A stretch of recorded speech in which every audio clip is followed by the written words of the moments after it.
أعوذ بالله من الشيطان الرجيم بسم الله الرحمن الرحيم الحمد لله رب العالمين والصلاة والسلام على أشرف الأنبياء والمرسلين وعلى آله وصحبه أجمعين. Let me try to talk a little bit about the Shahada of Brother Kamar Zaman and how it relates to the history of Islam in Bangladesh and what that has to do with the history of Islam in America. Okay, so I remember after Brother Kamar Zaman was murdered, I posted on Facebook a dua for him. And I had a classmate who obviously has a different viewpoint. And he posted on his Facebook page, "I'm so glad they killed him." Right? So I posted a reply to him saying, "How can you be happy that an innocent man was killed? Do you know he was innocent?"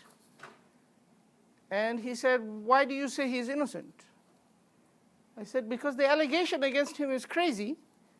They're alleging that as an 18-year-old civilian, he commanded a battalion of Pakistani army, and no army on earth allows an 18-year-old civilian to command their battalions.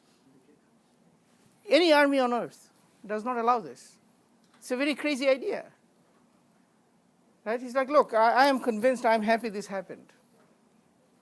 So alhamdulillah, it's for us to understand that this kind of craziness existed before. But the role of this bala, the role of this musibah, is it exposes the craziness. It's not that the craziness did not happen before in the old days. Everything was fine. No. The craziness was there, you did not see it. And now we see it. So I'm showing him the evidence, and the evidence does not matter. Just like Barrister Abdul Razak is accused of committing a murder at a time when he was on American soil, but they think he did it in Dhaka while he was in America. They don't even care about the evidence. The evidence does not matter. Right? So this, by the way, is a symptom of a situation. We need to understand the root issue so we can address it. For us to understand it, we have to go a little bit back. Who can tell me, when did Islam first come to what we now call Bangladesh? This is a pop quiz. We're going to be giving grades after this. Islam entered in large force in Islam in what is now Chittagong, 1300 years ago. However, the first da'i landed in what is now Bangladesh during the Khilafah of Uthman radiallahu anh. Think of this statement for a minute. Now, for a very long time, Islam was a minority. A very, very long time. Okay? Hundreds of years, more than 500 years. Just like in America, Islam landed in America more than 500 years ago. Till today, we're a minority. It was like that in Bangladesh also. Something changed. Here's a second pop quiz. Who was the last Hindu king of Bangladesh? What happened that caused Govindra to be the last Hindu king in what we now call Bangladesh? Why? Well, he converted. No, he did not convert. Shah Jalal came. So this is a very interesting point, because Allah subhanahu wa ta'ala says in the Quran, أَفَلَمْ يَسِيرُوا فِي الْأَرْضِ فَيَنْظُرُوا كَيْفَ كَانَ عَاقِبَةُ الَّذِينَ مِنْ قَبْلِهِمْ. You not travel through the land and see what happened to the people before you? The people who do not study their own history are doomed to repeat their history. People who study their history are doomed to watch other people repeat the history. But this is a joke. So something very interesting happened in the year 1300 of the Common Era, 600 years ago. Okay, what happened was there was an oppressive Hindu king who made a point of oppressing Muslims. And he did many bad things, including among the things he did is if a Muslim were to have killed a cow to eat it, then he would slaughter the Muslim. This is holy to us. And there came upon this situation a person who was not Bangladeshi, by the way. He was not Bengali. Shah Jalal was from Yemen. Okay, by the way, if you mention this name in Yemen today, they still remember him. He spent his youth in Mecca. Okay, then he came to this land, almost as if in answer to the dua of the people.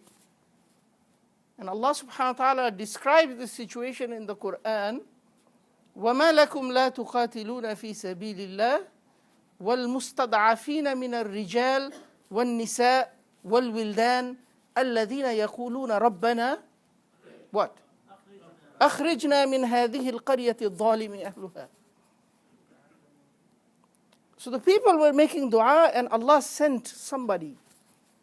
This somebody came with his own jama'ah. Came with 360 people. This is what the history tells us. It's very interesting, by the way. It happened to be that it was around the same time as a very famous Muslim explorer named Ibn Battuta. And as he was traveling through India, people told him, there is this fellow named Shah Jalal, you have to go meet him. He writes in his diary that he took a 30-day detour, traversing through these crazy mountains that he does not know about. It's a sad thing, only somebody from the Arab world would think Sylhet is a mountain, right? We're right next to Nepal. But he, in his description, he says, I traversed through mountains for 30 days to meet this guy. And I found this Yemeni guy whom the locals used to revere a lot. And he was living in a cave near the masjid. And he had only one piece of possession in his possession. It was a goat, which he used to milk. He had nothing else. The people somehow wanted to love him. And Ibn Battuta described this man as somebody who was very, very close to his jama'ah, to his group. That he hangs out with his own people, but he serves everybody. It's a very interesting juxtaposition. See, unfortunately for the Muslims of Bangladesh, we don't know this aspect of the story. You know what we know? I'm from Sylhet, by the way. I've been to his grave. Okay, so they know about the Jalali Kobutar, you know, the holy pigeons. Let me tell you about the holy pigeons. You know why those pigeons are considered holy? Because Shah Jalal told the people, please do not eat my pigeons. Do you know why he said that to the people? Because he used the pigeons to send messages between his commanders. So the people have decided to make holy his pigeons till today, 600 years later. If you're in Sylhet and you eat a pigeon, it's almost like as if you have become kafir. Yes or no? I'm from Sylhet. So the people have not learned the lesson of this man. They are worshipping the outside things. They do not see what the objective was. Now this is raising the question, why am I talking about this? I begin by talking about the Shahada of Brother Kamar Zaman. The middle, I want to talk to you about Shah Jalal. Why am I doing this? Let me ask you a question. This is a third quiz.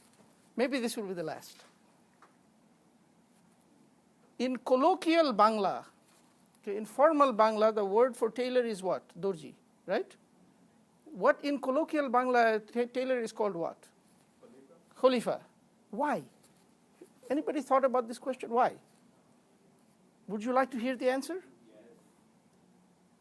There's a very interesting answer to this question when you study the linguistics of Bangla language. Okay? It's very simple. When the missionaries, when the da'is entered what is now Bangladesh, they found a people steeped in jahiliyyah. These people were living like savages. And one part of their jahiliyyah, part of their savagery, was that the people did not have haya. They would run around half naked. There were men and women running around with nothing on the top half of their body. Just a little bit covering here. Even sometimes that was optional. See, the da'is that entered this country did not say, these are evil, worthless people, we are running away. They did not say, we are going to hide amongst ourselves. Do you know what they said? Said, we are going to create a new culture for these people. A culture where wearing clothes is a sign of civilization. And it is because of their actions that today that country's culture has changed. You and I are the beneficiaries of the actions of those Arab people. Now, let me ask you, why is the tailor called a Khalifa? Because the Sufi Sheikh would send his Khalifa to go give da'wah, to do tabligh. And the Muballigh would come, he would teach people Islam, and for a living he would be a tailor. To cover a lot of people. Do you see what I'm saying? This, by the way, is why that word in the Bangla language means tailor. Think of that statement. Because I'm not interested here to talk about Bangla linguistics. That's not what I'm here for.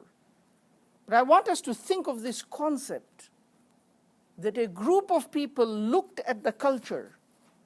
So there is something wrong with this culture. It is haram. People running around half naked. We cannot imagine this level of savagery. We're going to change it. It's not too hard. We can change it.